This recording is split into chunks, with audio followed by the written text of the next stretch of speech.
సులువుగా బయటపడతాం అనుకున్న చోట పోటీ రసవత్తరంగా మారిందా?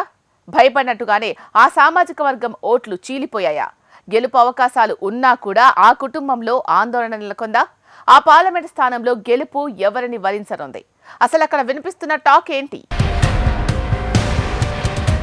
పెద్దపల్లి పార్లమెంట్. ఇక్కడి రాజకీయాలు ఎప్పుడూ ప్రత్యేకమే. సింగరేణి, ఎన్టీపీసీ, రైతులు ఇలా విభిన్నమైన ఓటు బ్యాంకు కలిగిన పార్లమెంటు నియోజకవర్గం. రాజకీయ ఉద్దండలకు కేర్ ఆఫ్ అడ్రస్ గా ఉండడంతో ఎప్పుడు ఎన్నికలు వచ్చినా ఇక్కడ ఆసక్తిని కలిగిస్తాయి ఈ ప్రాంత రాజకీయాలు. ఇటీవల జరిగిన పార్లమెంటు ఎన్నికల్లోనూ ఇదే సీన్ రిపీట్ అయిందట.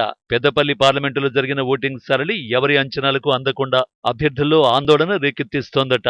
కాంగ్రెస్, బీజేపీ నుంచి తీవ్రమైన పోటీ వాతావరణం ప్రచారంలో కనపడకపోయినా ఓటింగ్ సరళిలో మాత్రం తీవ్రంగా కనపడిందన్న చర్చ జరుగుతోంది. వెరసి ఖచ్చితంగా గెలుస్తున్నామన్న మాట ఇప్పుడు రెండు వర్గాల్లో ధీమాను కలిగిస్తోందట. కాంగ్రెస్ నుండి ఎంపీ అభ్యర్థిగా గడ్డం వంశీ పోటీ చేశారు. పెద్దపల్లి రాజకీయాల్లో కీలక నేతగా మెదిలిన దివంగత వెంకటస్వామి మనవడిగా క్రేజ్ ఉంది. అలాగే గత అసెంబ్లీ ఎన్నికల్లో ఈ పార్లమెంటులోని 7 అసెంబ్లీ నియోజకవర్గాల్లో కాంగ్రెస్ గెలిచింది. ఈ బలం కూడా వంశీకి చాలా ప్లస్ గా మారిందట. దీంతో పాటుగా తన తండ్రి గడ్డం వివేక్, ఆయన సోదరుడు వినోద్ కూడా ఇదే పార్లమెంటు నియోజకవర్గంలో సిట్టింగ్ ఎమ్మెల్యేలుగా ఉన్నారు. బలమైన ఆర్థిక శక్తి కూడా వంశీకి ప్లస్ ఏనట. అందుకే గెలుపుపై ఖచ్చితమైన ధీమాతో ఉందట కాంగ్రెస్. ఇంత బలం ఉన్నా కూడా కొన్ని భయాలు ఇంకా కాంగ్రెస్ అభ్యర్థిని వెంటాడుతున్నాయట. టికెట్ల విషయంలో మాదిగలకు అన్యాయం చేశారన్న ఆరోపణ కాంగ్రెస్ ని పెద్దపల్లిలో ఇబ్బంది పెట్టిందట. ఇక తండ్రి, అతని సోదరుడు కూడా ఎమ్మెల్యేలుగా ఉండి మళ్లీ అదే కుటుంబం నుంచి ఎంపీగా పోటీ చేయడంపై కూడా కాంగ్రెస్ లోని కొన్ని వర్గాల్లో వ్యతిరేకతను తెచ్చిపెట్టిందట. దీంతో పాటుగా వంశీ నడవడిక చాలా మందిలో అసంతృప్తిని నింపిందన్న టాక్ వినపడుతోంది. అంతర్గతంగా కొన్ని విభేదాలు కూడా కాంగ్రెస్ నామినేషన్ దాకా కనిపించాయి. అయితే ఎన్ని ఇబ్బందులు ఉన్నప్పటికీ కాంగ్రెస్ గత 4 నెలలుగా ఇచ్చిన పథకాలు, జనంలో కాంగ్రెస్ పై ఉన్న పాజిటివిటీతో పాటుగా కాకా క్రేజ్ గడ్డం వంశీకి కలిసొచ్చాయట. అదే ఆయన్ని గట్టెక్కిస్తుందన్న ధీమా కాంగ్రెస్ వర్గాల్లో కనిపిస్తోందట. ఇక బీజేపీ నుండి గోమాస శ్రీనివాస్ బరిలో నిలిచారు. నేతకాని సామాజిక వర్గం నుంచి బీజేపీకి వన్ సైడ్ గా ఓట్లు పడ్డాయన్న వాదన వినపడుతోంది. ఇక మంద కృష్ణమాదిగ బీజేపీ వైపు నిలబడటం, కాంగ్రెస్ మాదిగలకు అన్యాయం చేసిందన్న ప్రచారాన్ని తీవ్ర స్థాయిలో తీసుకువెళ్లడం బీజేపీకి ప్లస్ గా మారిందట. నిజానికి స్థానికంగా బీజేపీలో అంతర్గత కుమ్ములాటలు, గ్రూప్ రాజకీయాలు ఇవన్నీ తీవ్ర స్థాయిలో కనిపించాయట.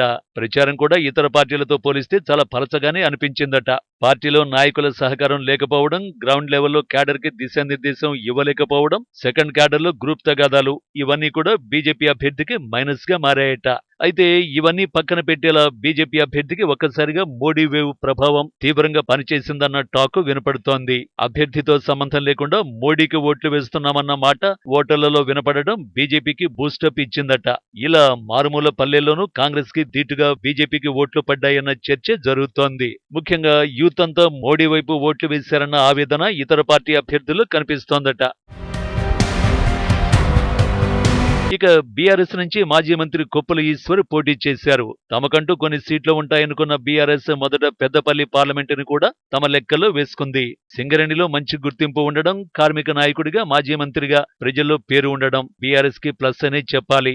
అయితే ఈ పార్లమెంటులో ఒక్క ఎమ్మెల్యే కూడా లేకపోవడం, ఓడిపోయిన మాజీ ఎమ్మెల్యేలు పెద్దగా సహకరించకపోవడం బీఆర్ఎస్ ని ఇబ్బంది పెట్టిందన్న టాక్ వినపడుతోంది. సింగరేణి కార్మికుల్లో ఇంకా బీఆర్ఎస్ పై ఉన్న వ్యతిరేకత అలానే కనిపించడం కొప్పులకు మైనస్ గా మారిందట.